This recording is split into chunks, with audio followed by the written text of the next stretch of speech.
আচ্ছা বন্ধুরা, আপনি কি জানেন দেশের অধিকাংশ ধনী ব্যক্তিরা তাদের টাকা খাটায় দেশের সবচেয়ে বড় আইটি পার্ক, বিলাসবহুল মহল আর কমার্শিয়াল রিয়েল এস্টেটে। এখন আপনি বলতেই পারেন, ভাই আমরা তো মধ্যবিত্ত, কোটি টাকার মল কেনার ক্ষমতা আমার কোথায়? এখানেই আমরা বড় ভুল করি। আর এই ভুলের সুযোগ নিয়ে ধনীরা আরো ধনী হয়ে যাচ্ছে।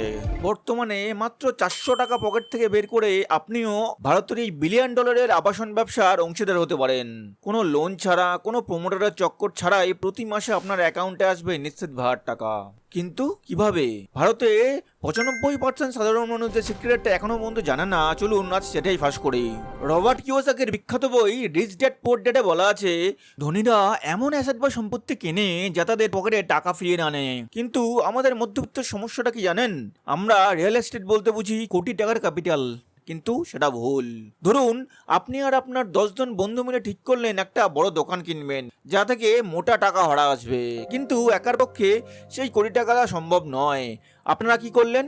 সবাই মিলে ছোট ছোট অংশ ভাগ করে টাকা তুললেন, তারপর দোকানটা কিনলেন এবং সেখান থেকে যে ভাড়া আসছে তা নিজেদের বিনিয়োগের অনুপাত অনুযায়ী ভাগ করে নিলেন।